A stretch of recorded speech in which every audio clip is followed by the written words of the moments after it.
Welcome to the Winton City Schools State of the Schools Address. My name is Karina Denny, and I serve in Community and Public Engagement. I'd like to take a moment before we get started to thank our student ambassadors, Will Simpson and Betty Miller, for welcoming our community. They always do such a great job of representing our student body. We also have very special guests tonight. It's a group from the middle school called Boys to Kings, and they are making some popcorn for us. So I hope you enjoy that.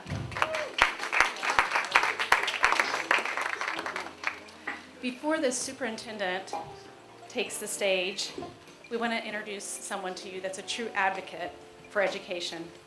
Through her service on our school board, she has consistently demonstrated her commitment to equity and all students, to the parents and staff and community of Winton City Schools.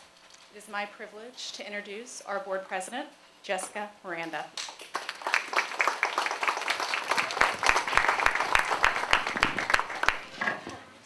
All right, good evening, everybody. Let's try it again. Good evening, everybody. All right, thank you, Mrs. Denny. Can we all just give a huge round of applause to Mrs. Denny, our community engagement coordinator, for everything she does behind the scenes in making these events possible for us. Thank you, Mrs. Denny. I would like to thank you, first and foremost, for attending this event tonight. Our population at this event has been growing and growing steadily each time, and we greatly appreciate that. So please bring one more person with you next time, a parent, a community stakeholder, your neighbor, family, friend. Bring them with you. We need everyone to come to these events because this is very, very good information for our community. Okay, so I get the distinct pleasure tonight of introducing two special gentlemen to my right side here. I'm going to start with our superintendent, Anthony G. Smith. So for tonight's presentation, and I want everyone to know that he has been the visionary behind this event ever since its beginning.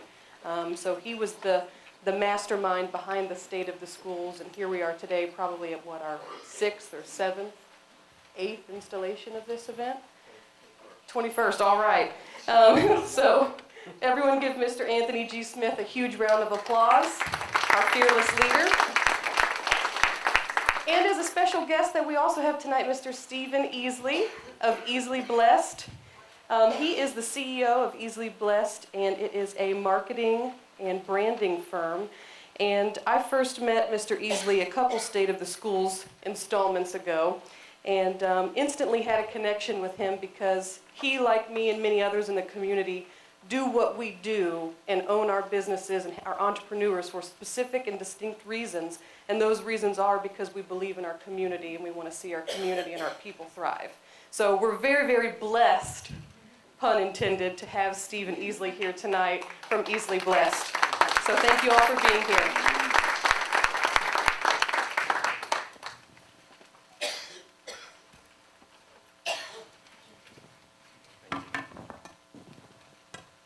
Is this going to work okay? Can you hear me? Thank you, Jason. If this goes exactly like I planned, I'm the superintendent. If it doesn't, he's the superintendent. Is that all right? That'll work. That'll Okay. work, but I think we'll be just fine. Okay, thank you.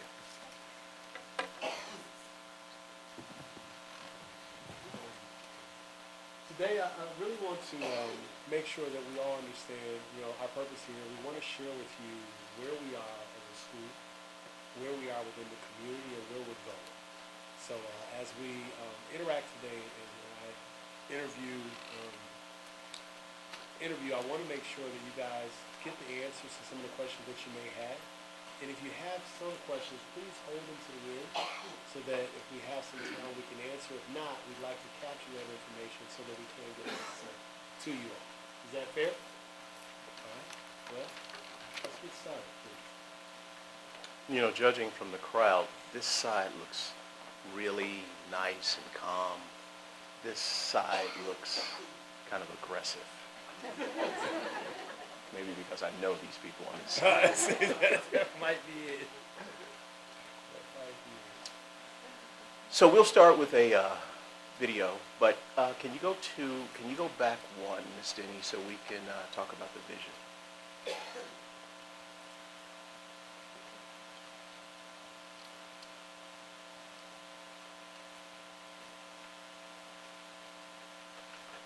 video.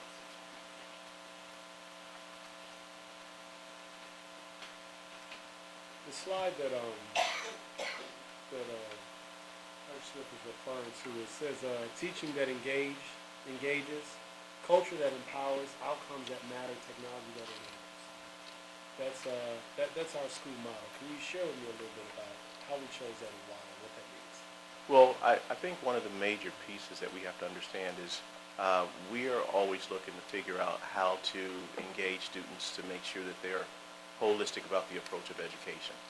And I think one of the major pieces in our district, our staff believe in those processes. They believe in students, but they believe in outcomes. So without the outcomes, it's a very difficult measuring tool. And I know that one of the things that the board has commissioned me with is raising scores and also creating an incredible culture. So we're working diligently on all of those phases. Excellent.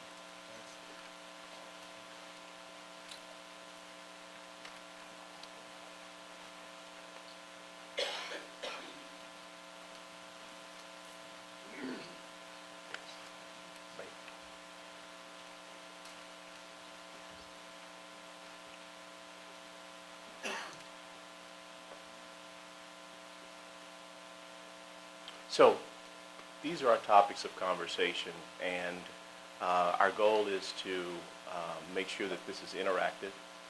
Mr. Easley mentioned if you could hold your questions to the end, but if there's some burning question that you have, feel free to, so that we can entertain it. Excellent. Let's talk about the mission. We have here actively engage and challenge all learners to reach their maximum potential. What does that mean? Well, I think one of the major focuses about this particular mission, missions have different statements and they have different beliefs and they have different ideas, but this one is about every single child in our district. And I think that's the premise that we want to make sure that the community understands. This is about every single child. So we have roughly 3,800 students. This is for 3,800 students. It's for every child in every seat in every building every day. So our mission, at this point, our mission is applying across our preschool as well as it is our seniors graduating. We're looking to make sure that everyone maximizes their time here and their education here, and that they're all engaged. Right. Our student achievement goal. You know, we look at a lot of things when we look at our students. Of course, the ultimate goal is we want to educate them, we want to get them out the door onto their next phase of education. We've chosen here to make sure that they achieve at high levels, meeting and exceeding state and district measures. Most schools just want to meet that goal, like that's the standard. You know, we're clearly showing that we'd like to be above that. Why? Well, one of the focuses that came about with the teaching and learning department, everybody understands the process of students being remediated, correct? Well, we don't talk about remediation, we talk about acceleration.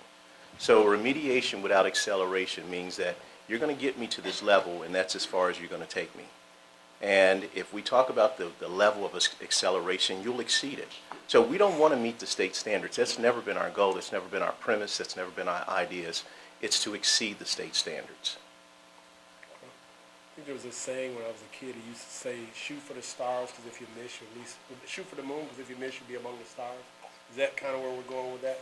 Yeah, we're trying to get to Mars, though, sir. That works. That works. I like that.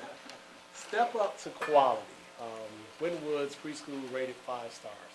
Tell me a little bit about this group and why it's significant.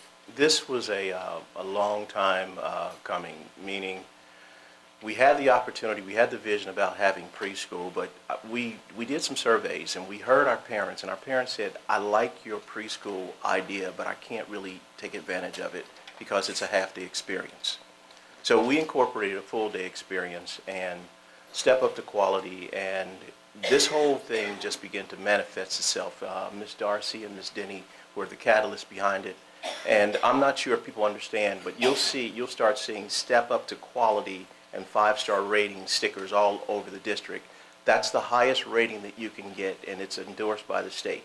So the state ranks you, and it rates you based on how this process works, why it works, and then you have to kind of keep moving it, because at the end of the day, there are ratings that are 1, 2, 3, and 4. 5 is the highest rating. And, you know, we put these things into place because we believe that our growth target is about making students understand the premise of being preschoolers and then also making it all the way to our high school and being our graduates. I'd like to get a wave to our principal of the preschool, Ms. Dials, who's done an incredible job. Thank you very much.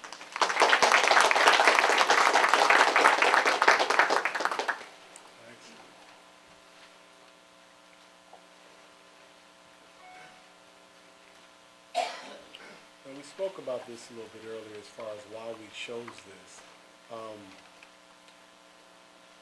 In this segment, when we look at the preschool, as we just reached that, how does this apply to them? How are we doing it? As it relates to preschool or the entire district? The entire district. Okay. Well, the engaging part and the empowering part and the enabling part, those are very, very important, powerful words. But in many cases, people are not talking about the outcomes. We didn't forget the outcomes because the outcomes matter. So these are the 4 pillars that kind of anchor the stability of who we are as we become a New Tech district. Teaching that engages, culture that empowers, technology that enables, and of course outcomes that matter. These are the anchor pieces. And with these 4 pillars in place, we can go wherever we need to go as far as education reform is concerned.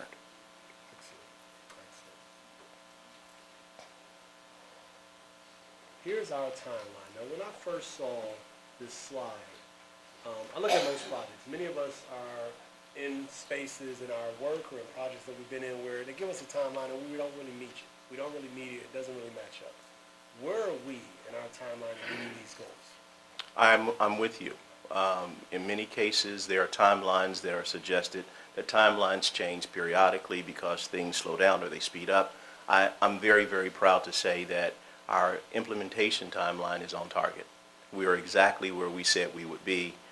We've maximized our work. So 15, 16, we've brought in the middle school and the high school, and then for 7, 16, 17, the middle and primary, and then the elementary for 7 and 18. And so I think people need to understand that as we begin to grow our New Tech process, it's going to be something that comes from the ground up as opposed to making it just a high school experience. The Academy of Global Studies that was there before, it will still be there, but I think we've enhanced it in such a way that the entire community will be proud of our work. Because, face it, when we were having the academy for 9th graders, those were students that were exiting out of our district. That's their goal, that's the purpose. Now we're talking about young people entering our district. So we're making it preschool to grade 12. That's excellent. So let's take a look at that. Let's delve a little deeper in that. Let's pull back the curtain. Let's get an experience of what these students have here in the district and where it's going. The biggest difference in traditional schooling and project-based learning is mainly the authenticity. The students are learning real-life application problems every single solitary day. They're applying their knowledge to real-world situations, and they're using those to drive what they learn and why they learn it. There's different scenarios that teachers could put in projects to help us better understand, so we're able to relate a math problem to not just look at it as numbers and equations. We can actually put real life situations inside to help us better understand them. This way, we get to do a PSA on texting and driving. They get to figure out why texting and driving is so unsafe. They get to figure out their own reaction time, how long it would take them to stop without hitting the car in front of them. So they get to use all those different components, and it's exciting to see them get into this and just kill it and just love it. Instead of saying, okay, just give me the worksheets, I just want to do them, just give me the project, I need to get it finished for the grade, they have to ask questions. They have to critically think, they have to hold each other accountable, they have to go to me for guidance, not necessarily for information. I look back now at the projects that I did prior to my training with New Tech, and I have to laugh a little bit because they are so disorganized and they're a lot of fluff. I like that we understand we're going to be sliding an object down a ramp. I got training that helped me to understand what it means to have an entry event to get that catch. And you're going to release and see where your object False. What it means to have a project pathway or set up benchmarks throughout so that the kids can find meaningful breadcrumbs to lead them to a next step before they have to stop, you check their work, and they move on. Every single solitary project, we do a share out session with the students. I find out if they liked it, if they didn't, why they liked it, what we could do to improve. So it really made them the drivers of the learning, which was excellent because before I would think, oh, they got this really well, and then they would tell me, no, they didn't. So now it's like they're telling me every single second of the day, oh no, we need to do a workshop on this. We need to understand this better. I need to do this instead. So that all together is awesome because they are now driving the learning themselves. No matter what policies are in place, no matter what teachers are in schools, no matter what students you have, it's the one thing that's consistent, that works, that helps develop students as people, as workers, as collaborators, as global citizens. Because it's what we do in the real world. We all collaborate, we work on projects together, we have to problem solve and fix things. It's no longer that assembly line mentality. It should be now students driving their own learning, and that collaboration and those skills that you learn in the PBL process should be transferred to every single student across America. If we are able to transform education in the environment of project-based learning, it is my firm belief that our country will change for the better and it will impact the entire world around us.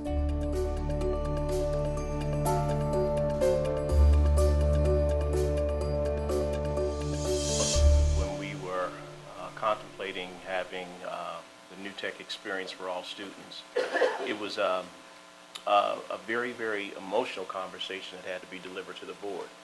And I am happy that the board was supportive, very, very involved, and believed that the innovative ideas connected to New Tech will help our students rise to the next level. So I'd like to take a few minutes to introduce the Board of Education. Ms. Miranda, President, that you met earlier. Our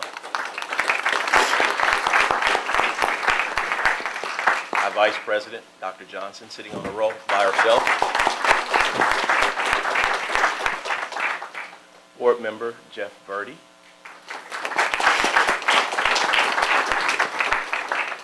Ms. Paula Kuhn.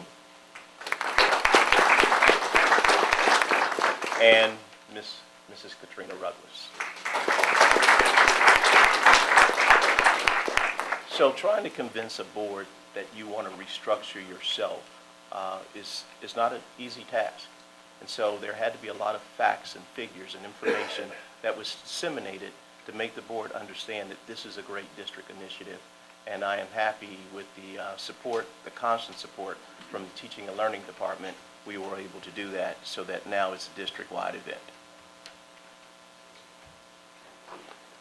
Trust, respect, and responsibility. What does that mean to you? What does that mean to this school? Why do we choose that model?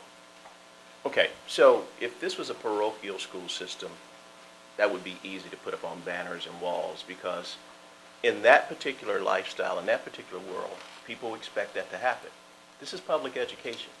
But public education without trust, respect, and responsibility becomes a deterrent.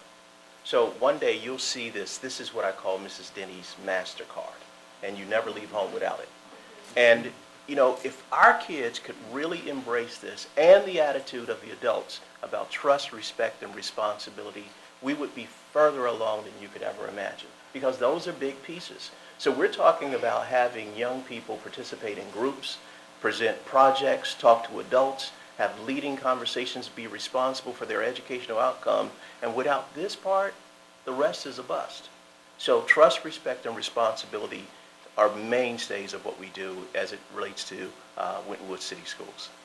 As I see those, I think those characteristics can really heal a community. You know, if there's trust in the community and there's respect amongst the people in the community, and we all feel responsible for the community, the families, the students, those within it, we can do a lot. So I think it's great that we're looking to instill that in our students and move forward with those characteristics in their lives. I think that's great of you all to do that. You know, I've mentioned the idea of trust, respect, and responsibility to our school resource officer, Officer Harris. And he said, Superintendent, if you can make this part work, if the district can change the culture and ideas and make trust, respect, and responsibility a mainstay in the community, my job is half done. It's all right.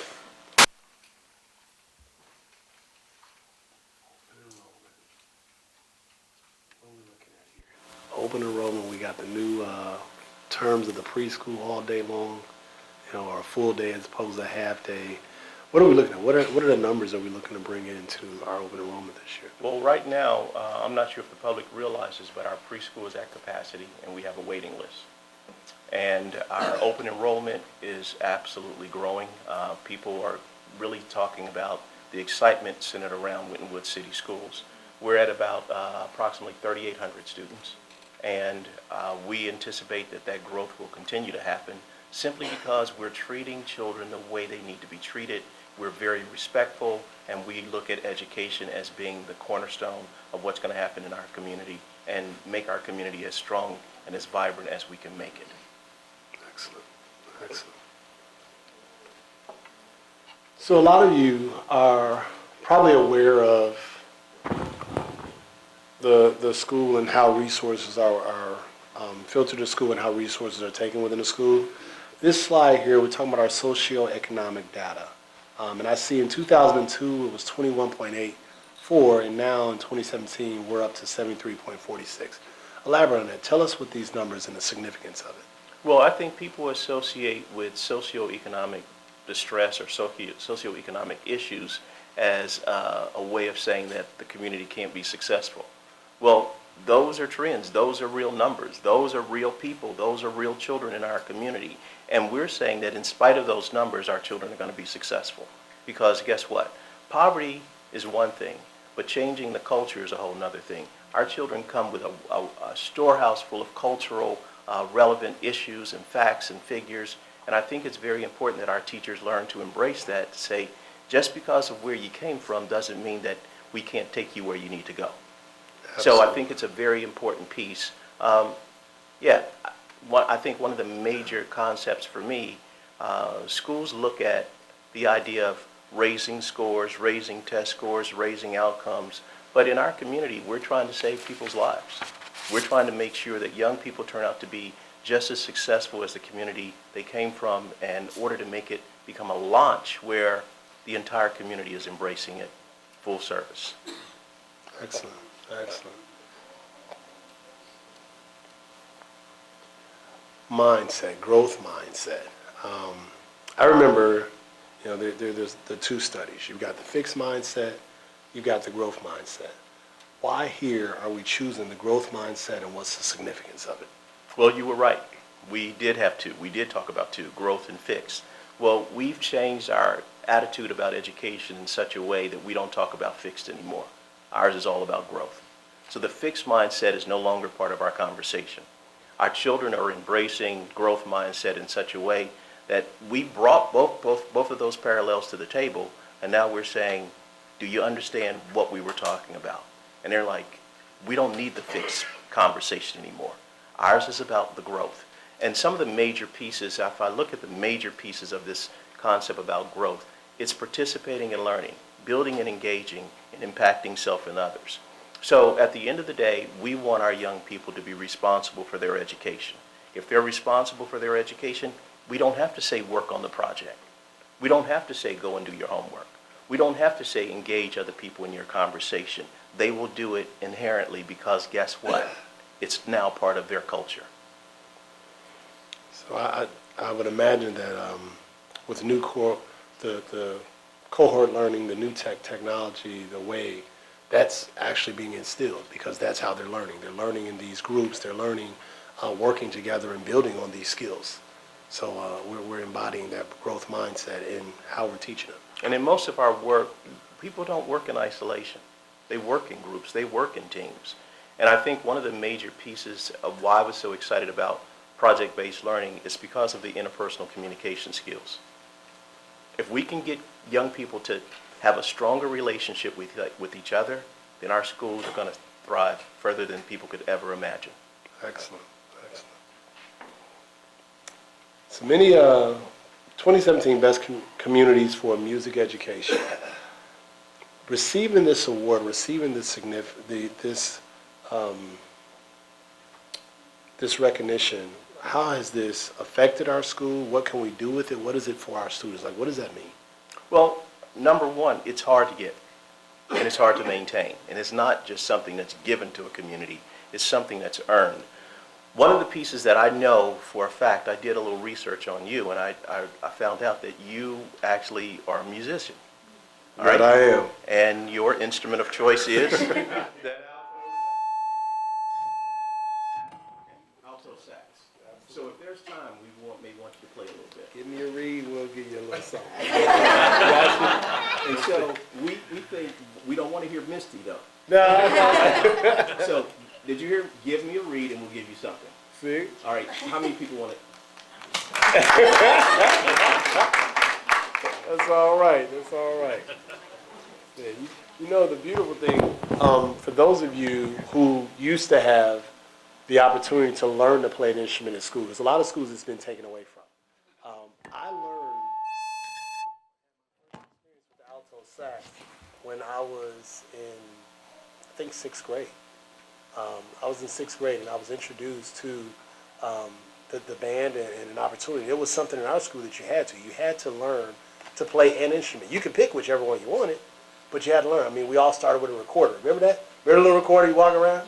And we thought, man, this is great. I mean, our parents probably thought we were nuts and made a lot of noise, but it was great. But those things now are ways for our students to have another opportunity to differentiate themselves when they go to college. It's an opportunity for scholarship. So I think it's very important that we keep these art programs in school because it's just another open door for our students, and it makes them much more well-rounded. I've met so many people as I try to learn my instrument and get better. You know, my wife, she plays the clarinet, you know, which is great because the fingering for the clarinet and the sax are fairly close. So what I didn't learn, she showed me, you know. So you guys might be the reason why I have 3 beautiful babies. We never know. We might be able to help someone just by keeping music in the schools. We might be building great families, you know. So let's go on to...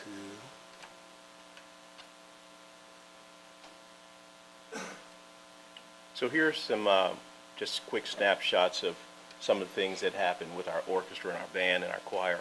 Is that the North Notes?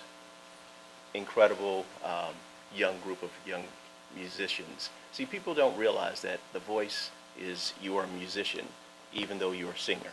So I think it's very important that we develop the whole child and make sure that all of these are relevant pieces to who we are in our community. Absolutely. I just had Sunday. How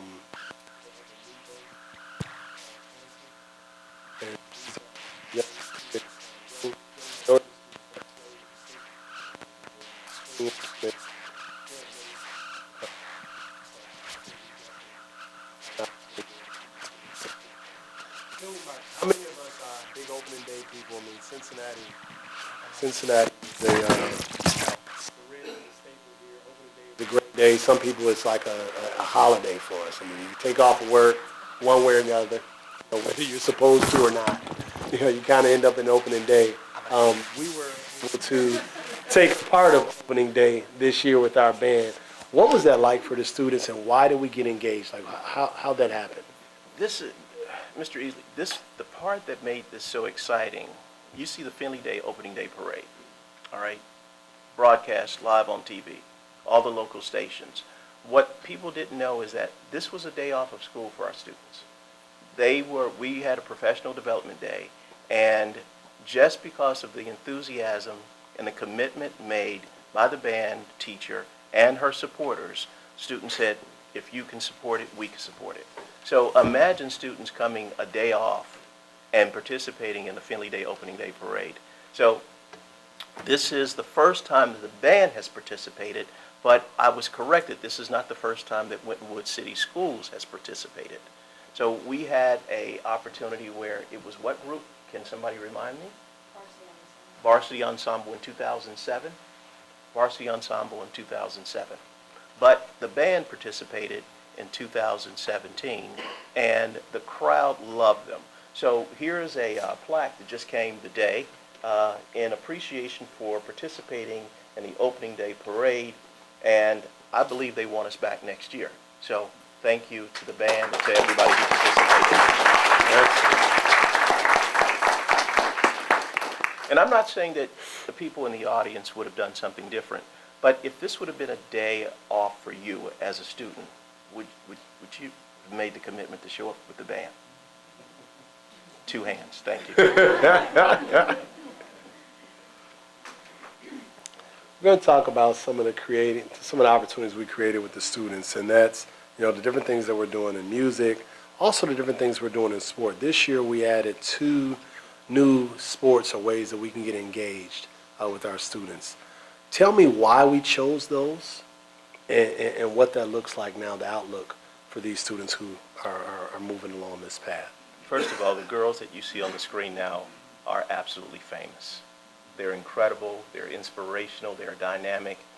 And coming as the new superintendent several years ago, when I mentioned to the board about crew and rowing, there was one young man who said, "Superintendent, I believe that can work." And he kept bringing me articles, and I kept turning the articles over. One of the things that, with the new board that came along, it was very interesting of how we had to kind of position ourselves, because we did the research and we found out that $15.5 million was left on the table in unclaimed crew experiences for young girls. And we figured if we put a crew team together, then our girls will be able to claim some of that scholarship money along the way. So we were excited, and I appreciate Mr. Pennycuff for the 50 articles that you gave me on crew over and over and over. And believe it or not, when you look at the research of crew, people will tell you it takes about 10 years to get where we are right now. We did it in 3. So I'm proud of the community. I'm proud of the Army Corps of Engineers. I'm proud of the people at the lake, all of their support, all of their ambassadorship. And they're talking about having our own regatta in the lake, and people will now look at us in a different light. Unfortunately, we're not in a league yet, but I think this will help us get closer to that opportunity of being part of the league again. That's excellent, excellent. What about our boys? Lacrosse. It's not typically a sport you see in our urban communities. All right, so you see number 6, number 4, 3. They're standing up. They're little guys. They're little guys on the lacrosse team. And I'm going to go back one. We don't have to go back one slide, but I want to talk about a young lady. She said, "Superintendent, I've been here for several years. I was never going to participate in anything, and then crew came along."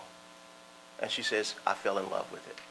So imagine that there is something where a young person could figure, I wasn't going to participate in it, and now I found something that I can be really, really proud of. So the opportunities that we put in place for young people change the world.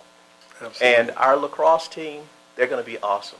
So when we were first talking about lacrosse, we had to have some lacrosse models because they weren't our own children. Okay, so Miss Denny went out on the internet and found lacrosse, and I think when we were talking about it 3 years ago, we had to use lacrosse models, and people looked at, wow, these guys look like they're pretty good. Well, they were. They weren't ours. Okay. These are our children participating in something that you would not think would be part of a public school system. And I had a meeting at Mercy Hospital not too long ago, and one of the VPs in the Department of Psychiatry, he says, "I was driving to work and I saw this kid with a lacrosse stick." And he says, "I wonder where he got that stick." And he had on a Winton Woods shirt. And I said, "He's on the lacrosse team." And he says, "You guys have a lacrosse team?" And it was very exciting to him because he's from the East Coast and he played lacrosse. So guess what? More scholarships are given in lacrosse than any other sport. So did we need to bring that to our young people? Yes, we did. Right now, we didn't really care if they won a game. We just wanted them to score a goal. And so they have achieved that. So they're already 100% ahead of the game. That's good. Right? That's good. They're 100% ahead of the game. And what made it so exciting, the coach is very enthusiastic, and young people are saying, "I can't wait for lacrosse for next year." So putting it on the table, it took some work to get this off. I attribute a lot of this work to the athletic director, Mr. Lumpkin, and his team, and finding the right coaches, because you can put a sport out there, but finding the right people to help encourage young people to participate in the sport makes the big difference. That's excellent. In the crowd here, how many people participated in crew or lacrosse at some point in their, Crew and lacrosse. all right? So we got Crew and lacrosse? Okay. But here's the crazy thing. When you look at crew and lacrosse and you look at your Ivy League schools, almost all of them have those. All right, so that's the first thing. We're opening up a door of scholarship opportunities for our students at some of the highest points of education. That's one thing. Two, I was one of those people that found lacrosse in college because I went to a military college. You always had the room with someone who played a different sport. Wait. So saxophone and lacrosse. Let me tell you how Okay, far the all right. lacrosse went, because I don't want to take credit for lacrosse just yet. I was a running back in high school. When I got to college, they said, no, you're a DB. I said, okay, fine. So I was defensive back. My roommate played lacrosse. DB, designated on the bench. No, sir. No, sir. Started every game. Okay, I didn't know. I was a didn't know people cornerback. know what DB No, is. I was a cornerback. I was Okay, a cornerback. all right. So my roommate talks me into going out for lacrosse, all right? And I go to practice, and they start me off as a defensive player, all right? So the guys are coming down from the other team, and they're whacking me. They come down, whack, whack, whack. And I'm like, hey, is anybody seeing this? Like, does anybody see? Well, the guy comes down the second time, and he comes to whack me. Well, I chase him because we're going to stop this. They start throwing whistles and blowing whistles. I'm like, what is going on? Apparently, I can't move past a certain point. These guys can whack me all they want, but I can't move. And I thought, wow, there's a lot of structure and discipline in this game that I never knew about. So for those of you who haven't been to a lacrosse game, you got to try it out because it's so exciting. These athletes are really good. Their hand-eye coordination, their movement, they really have to work as a team because in lacrosse, you can't move that ball from one end to the other and score without using your team. All right? It's just not how the game works. Well, the other thing, research tells us in the sports medicine department that students should not stay with the same sport consistently. They should try other sports because it changes the muscle structure. It changes how their bodies are going to heal from the last event. So our football players who change the essence of time and move from football to lacrosse, I think that's going to make us become very, very dynamic. So when the guy was whacking you over and over, you then decided to be in the band, right? I told Eileen was my roommate. I told her I think I'll stick to football because I know what's coming and I know who I can whack and who can whack me. The rules seem to work better for me. You know what I mean? I don't like the stand and get whacked thing. This wasn't for me. I wasn't that great at it. Yeah. So if you guys get a chance, remember, hopefully we'll have the regatta very, very soon, but we'll also keep pushing the lacrosse and come out and support the young people because Absolutely. Mr. Easley just did a quick survey. How many people played lacrosse or rode crew in high school? And I saw one hand. That tells us that we're on the right track. Yeah. College credits plus. We've more than doubled. But I think we need to find a little different, understand the difference between this and AP, because I understand what AP credits are. What's the significance of College Credit Plus? Okay, so we're going to talk about making a paradigm shift in our district very soon. And the paradigm shift has to be, okay, some kids are very, very positioned for AP, okay? And some kids are positioned for College Credit Plus. So you take the course, you work with the teacher, and then at the end of the term, you take the test. If you receive a 4 or 5 on the AP exam, you get the college credit. But you really don't have college experience, but you get the college credit. It's a course like a college course. College Credit Plus, whole new world. You're actually sitting in the classroom with students, most of them are probably not your age. You're sitting in classes with students in real time taking a college course and you're receiving college credit, possibly from the professor that you'll have in the fall. So we started out in 16, 17 with 16 students, and now we've blossomed to 17, 18. The principal of the high school has pushed this one very, very hard, and so we're going to have 40 students participating in College Credit Plus. So what's the goal? The goal for us at Winton City Schools, now you can't really get an associate's, but the goal is to have enough credits that you will be equivalent to a student with an associate's of 2 years college by the time you leave high school. which means every parent in the room, every parent who's watching at home, meaning that you will only have to pay for 2 years of college. That's excellent. That's excellent. That gives those students such a great jump out there because they don't come out so strapped with debt. They come out with a great understanding when they enter into college. They already understand what the process and what they expect because they've been doing it. Yeah, I think it's exceptional. Our academic honors diploma. Tell us a little more about this because from what I understand, this diploma is one that is not just something that the school gives because when you look at some of the schools across the board, their scales of grading change, they differ. This is more, the state has set the bar of what we need to achieve in order for a student to obtain this diploma. How many students do we have on track for this and what's the significance of it? Well, coming in as the superintendent 3 years ago, we were talking about students and their GPAs and their fine grades and how well they're going to do in college.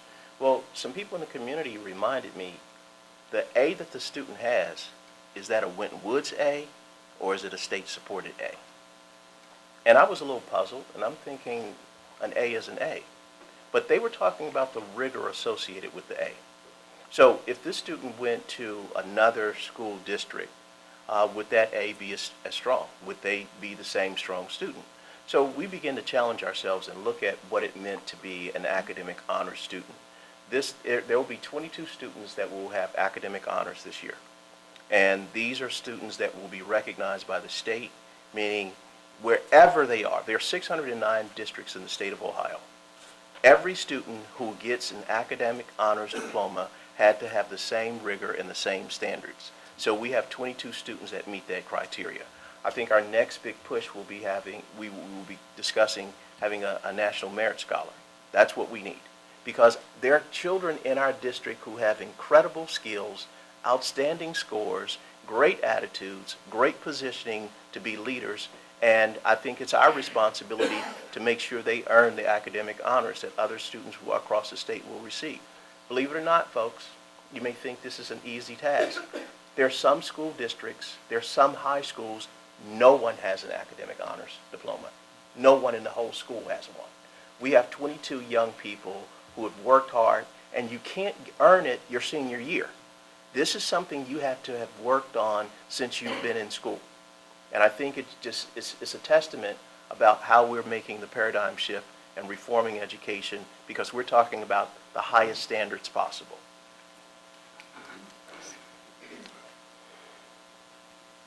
Our ACT scores now. A lot of you are looking at these scores and you're a little more familiar with ACT and you think, well, you know, 18, that's not the greatest score in the world.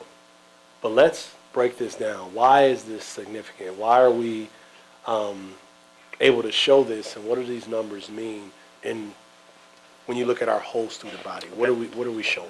That's a good question. In the past, students that took the ACT were usually students that were projected to go to college. And now the state has recognized a different attitude. These are for students that are juniors. Every student takes the test. So there are some students that are students with disabilities. You know, talking to the director of student services, she says, will these students get to take the test? Absolutely. So there are high scores, there are medium scores, there are low scores, but this is about the entire student body. So there's nobody left off of the opportunity to take the test. And we encourage kids to do very, very well. We encourage them to do their best. So if we really broke the numbers down and we said, all right, this is for the students that are talking about going to college, that's a different number. But we're talking about all of our students taking the test. And we have to look at it from a different perspective. We have more students taking it, but we are also going to have a higher score at the end because everybody's score counts. So at the end of the day, we prepare all of our students to be successful, and we don't limit ACT just for the students that are college bound. We limit it, we put it in perspective for every student to get the opportunity.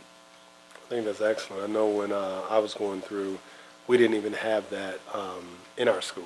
There was no testing or preparation for it. We just kind of told our guidance counselor that we were going to want to go to college, and they said, okay, well, you got to take the ACT or the SAT, and off we went. So it's great that we're preparing our students here, and we're making sure they all understand that this is something that they need to do. Yeah, see, it's not just about taking the test. I think our attitude has shifted. It's about preparing kids to be successful on the test. So down the road, a young person might say, I don't want to go to college. I'm not interested in going to college. But you might become interested 2 years down the road, and now you have everything ready for you to go. For the people in the room who have moved on to a college education, did everybody start out right after high school?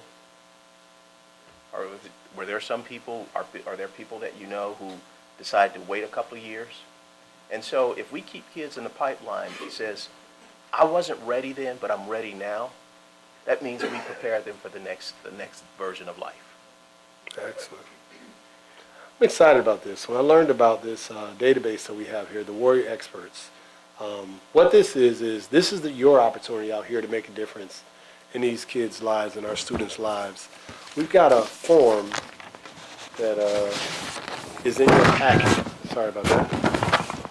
We've got a form that's in your packet here that I've filled out, and I would hope that you all will take the time to fill out. What this is going to do is give you an opportunity to be engaged, to share your profession with our students. All right? So if you are an accountant, if you are a business owner, an entrepreneur, a manager, if you're in a certain skill set or type, and we have students that want to be engaged in that skill set or choose that career path, we want you to help them understand what it'll take to be successful in that. We want to hear from you. So if you can take the time to fill this out, we're going to use this information to fill the database so that when those students come to us and say, I want to learn about S career or B career, we're going to say, you know what, we have someone right here in this community that would love to share what that career experience is like for you. So if you all can do that, I think that would be a great way that we can all take our time to help these students and move forward in their careers and be the support that they need. Thank you very much for that.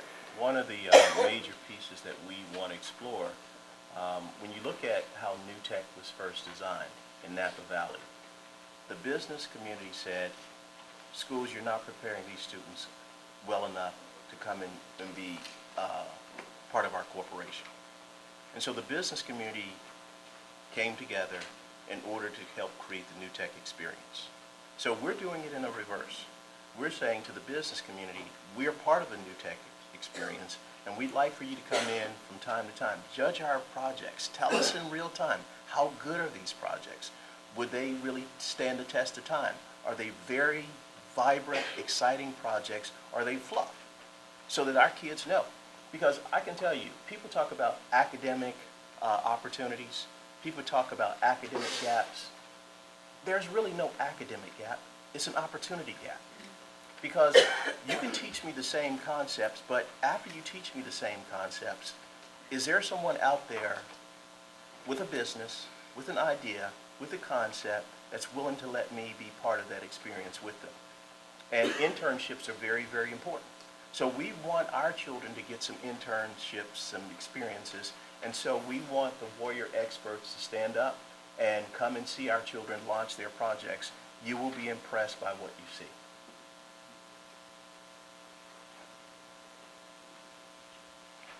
Who all made it out for this? Who all was able to come out to a night of freedom? Was it not exceptional? Good.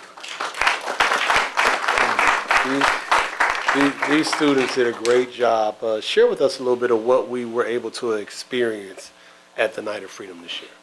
Well, there was the musicianship, there was the artistic talent, there was also PBL projects going on a different floor, and the young people were so positioned. They wanted you to hear their story. They wanted you to know about their research. They wanted you to understand, I've worked really, really hard on this. And I can tell you, the attitude that they had, they weren't shy about presenting.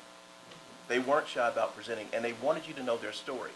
So we've made some great strides with the Freedom Center.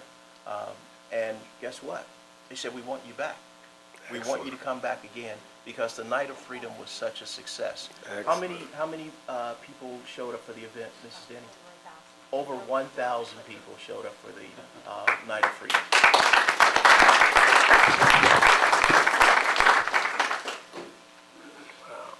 Well, you all please mark your calendars because you don't want to miss the experience next year.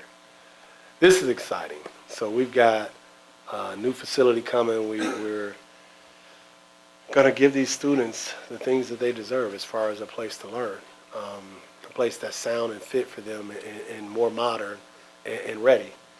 Share with us the vision for our new facilities. Well, first and foremost, I'd like to thank the community for saying yes. And the buildings that you see, nothing against them, this is nothing compared to what we're going to do. These buildings, the buildings that we're talking about creating and the workspaces and the maker spaces that we're talking about having for young people where they can launch their experiences. You're talking about movable walls. You're talking about didactic seminars. You're talking about having a rich culture where when people come in, they will know this is a place of learning, but it's also a place where young people could feel very, very proud of. There were some students several years ago that went to the Model UN conference.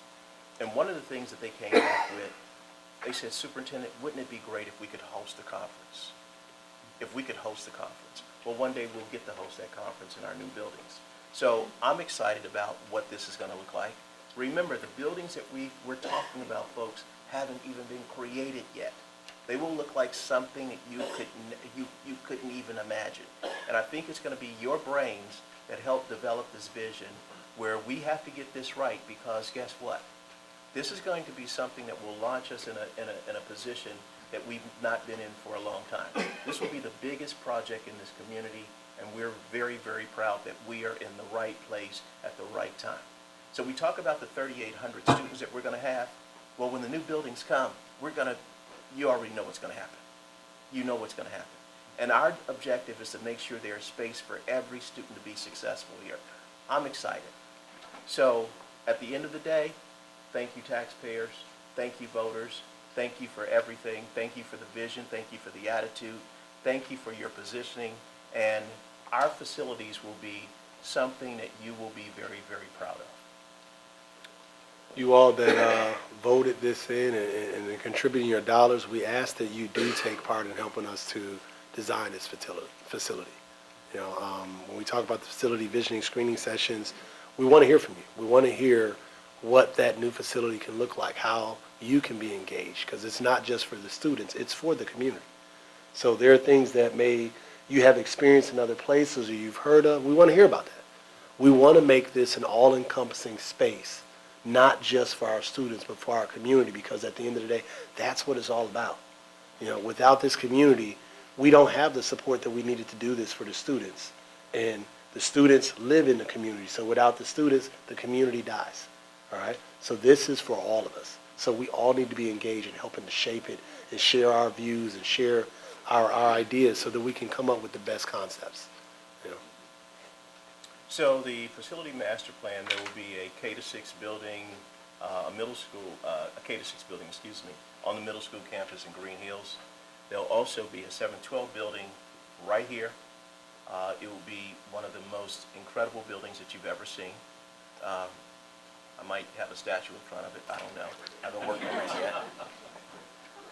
But what's very, very interesting, Miss Stiles and her team, they've grown the preschool village, and it's become such a vibrant place of educational enjoyment that we don't have enough room for preschoolers.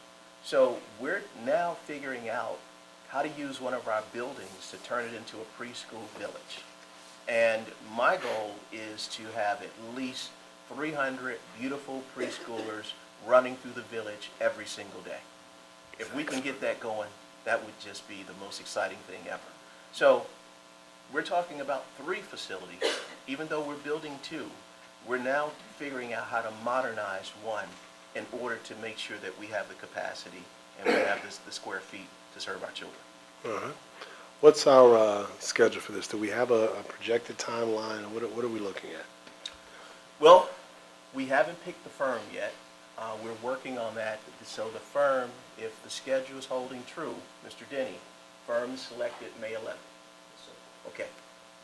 Design process, September 2017.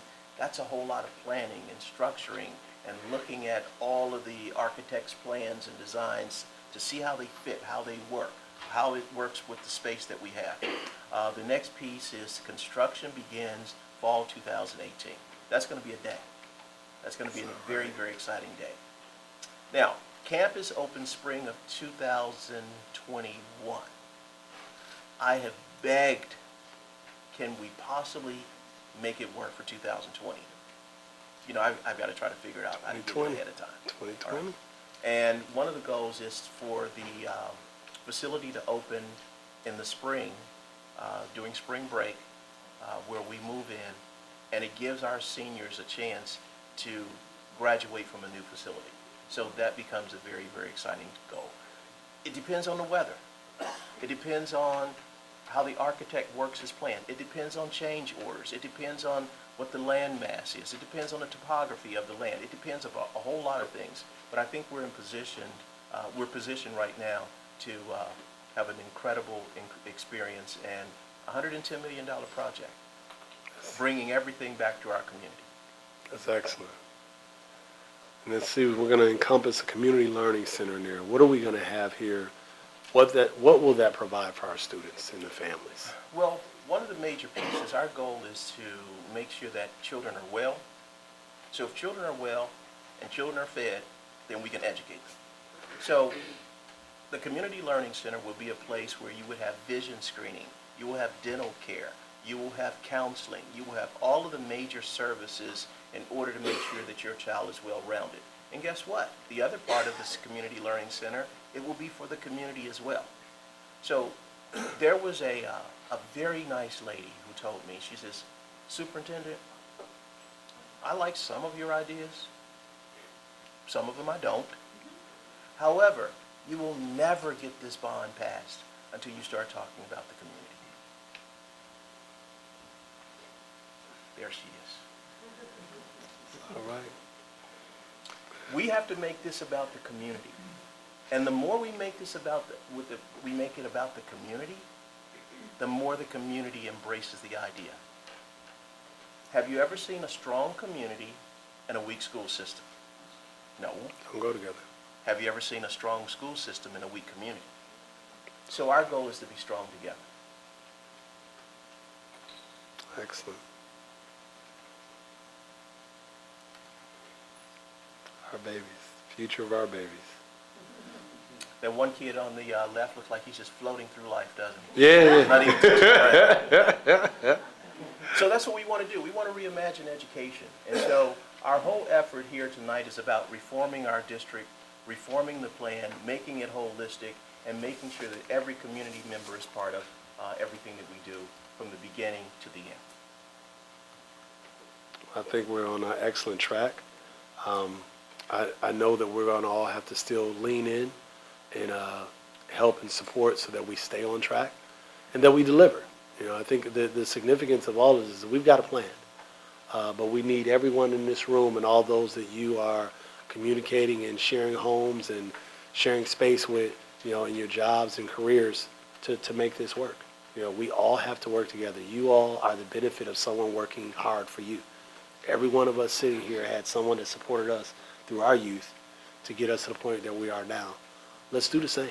You know, let's do the same. Let's stop looking at trivial things such as a dollar here, and look at the life of a child, because that's what we're talking about here. We're talking about how can we create a better learning environment, how can we create a better experience, how can we create more rich opportunities for them to be the career path that they choose, the individuals that they choose. It starts with us. It starts with us helping. It starts with us lending our ideas and listening so that we can help bring solutions to the table. We want to hear your concerns. You know, that's important because we can't make it better unless we do. But when we hear your concerns, we also want to hear solutions. And we want to work towards those solutions. So that's what we're asking you all today. That was the purpose of us sharing with you the state of our school, is to say this is where we are, this is where we're going, and we need your help. So, thank you.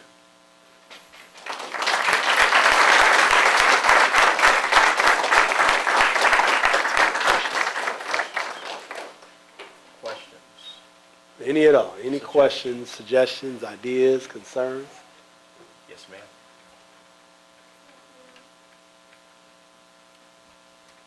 I didn't hear any mention, and I assume that it fits in our school pattern. I am very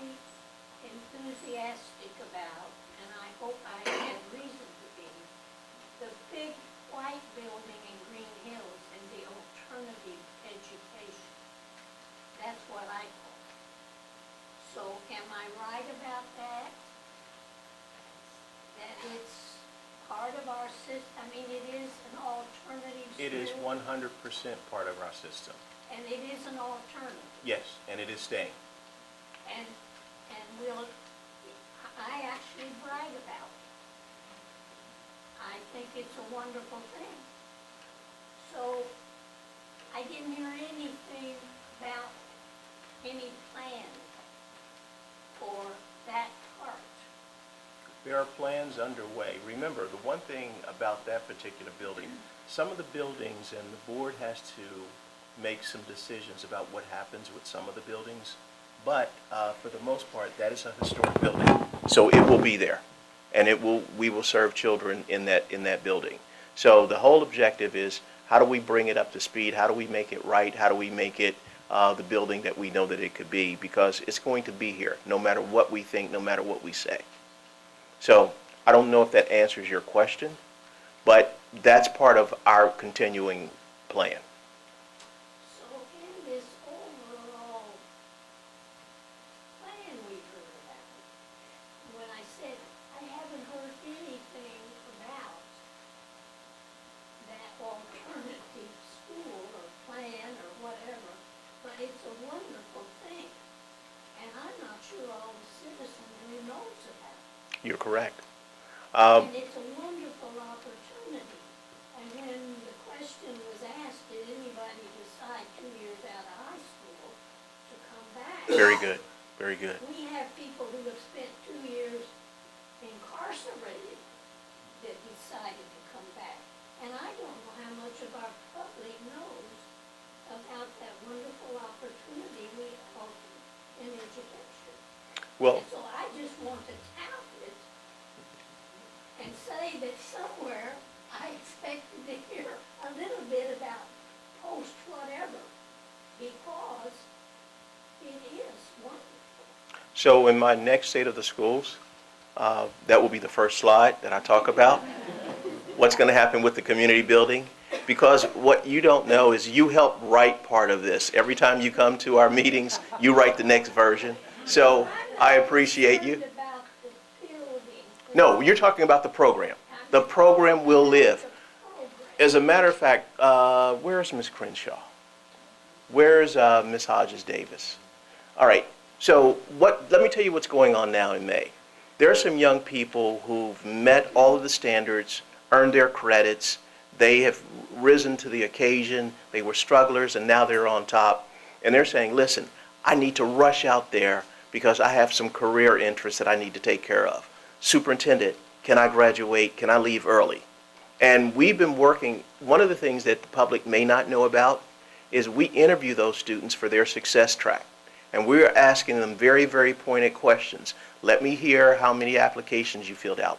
Let me hear what kind of career path you're talking about. We actually interview them and their families personally to make sure that they're on track to do what they need to do. And I can tell you, you would be very, very proud of them. So the work that we put in and the time that Ms. Hodges Davis and her team puts in, it makes it a very incredible project simply because down the road, something went wrong for this young person. And if we can capture the essence of what they're supposed to do, guess what? We bring them back alive again. And guess what? That's part of our work. Is there anyone in the room you've never had a mess up or a screw up? You've never had a hiccup. Having that alternative program, guess what it's doing? More so than any other program that I've ever seen, it's changing kids' lives. So it will be here. Well, I will share with everybody here that a picture I take from that school was going at Cromwell and Winton and seeing young men with a baby. Mm-hmm. And seeing the exchange of one student leaving, passing the baby. And that touched my heart and my mind. And I thought, I wish everybody could see this. That's powerful. That's powerful. Yes. I've had the joy of working with a bunch of schools throughout the U.S., throughout the footprint. And one of the things you may not experience in a lot of those schools at this point, they push kids out. You know, they identify the kids who aren't likely to succeed, and they push them out. The one thing that I enjoyed when I started working with Winton Woods and hearing about the district and hearing about was that not only do they not push those kids out, but they allow those kids to stay past that 19, past that 18, past that 20. You know, the reality is a kid that doesn't graduate by 18 counts against the school, you know, to an extent, all right? But the school is concerned enough about those kids to say, but we'll still let them stay. We'll still educate them. We'll still give them an opportunity. We'll give them an opportunity. They're 21, 22. We want them to succeed. We want to give them the tools to succeed. There's not many schools like that. Not in Ohio, not across the nation. Those kids are pushed out. They're put into schools in some other sort, whether it's an online school or some alternative way. But here in Winton Woods, you guys are keeping them and educating them. I think that's a great thing, and I think that's something we definitely should support in buildings like the ones you mentioned, where they give these kids an opportunity to continue to succeed, even if they had some hiccups along the road. I think that's an excellent thing. Every student that we interview and every student in the program, just so that you know, they write a letter to me telling me about the next part of the next chapter for them. And the letters are so eloquently written. I believe what they've written, they believe they're going to do. And so it's a real interview process, trying to make sure that we're gauging kids the right way and giving them a second chance. At the end of every letter, it says the same thing. Don't ever take this program away, because it's changed my life. So. Anyone else? Any other questions or ideas or concerns? Yes. How much input is the community going to have in the design of the new buildings? Oh, the buildings can't go without the community's input. So there will be very, very strategic meetings set where we expect the community to come out and give their input. But remember, here's the thing that I want everybody to keep under consideration. These will be new tech designed, meaning they're designed based on our reform model of being a new tech district. So I would expect people to go and do some research to find out what new tech looks like, and then come back and add your support to it. We need everybody's vision. We need everybody's idea. And I think putting all of the ideas together will help balance the community about what these campuses, will turn out to be. So when we say, come to the meetings, we expect you to come to the meetings. Don't come to one or two, come to all of them. There will be some very, very rich conversations, because let's face it, folks, these buildings are scheduled to last us about between 50 and 60 years. I don't know, but we probably won't get to do this again. So it has to be right. So I hope that answers your question. We want the community input, and we encourage it. And can you tell me, I understand that classes will go on in this building while the new building is being built. Can you explain in Green Hills how that's going to work?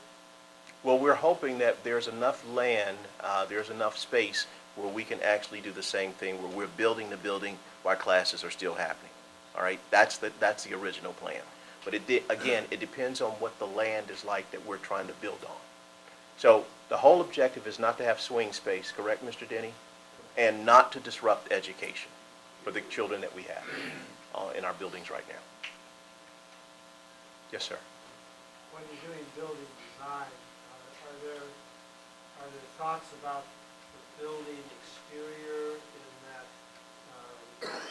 many schools are being designed with a biological outdoor component next to them or near them that can be used for training in biology? We're hoping that the facility will have all the amenities, and whatever we need to do to explore the other options, be it the sciences, be it the arts, be it whatever. I think what our whole goal is to make sure that that building is versatile, that it has all the factors to it, so that we don't limit ourselves saying we only did this room this way, The rooms are versatile, the outside space is versatile, and all the other factors associated with it say these are learning spaces, not just what happens inside, but what happens outside as well.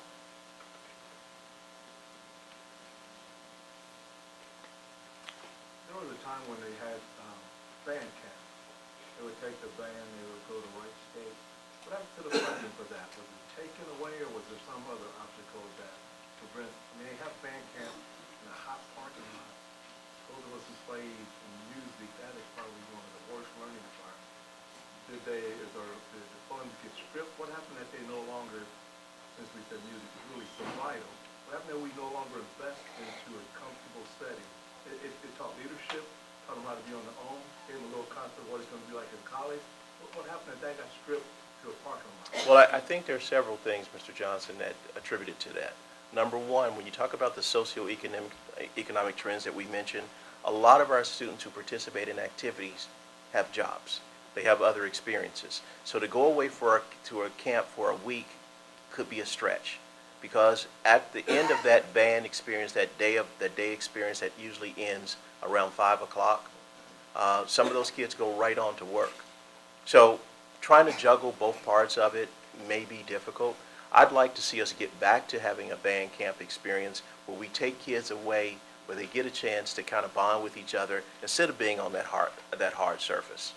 So these are some things down the road that we've been talking about, and hopefully they will come to terms very soon.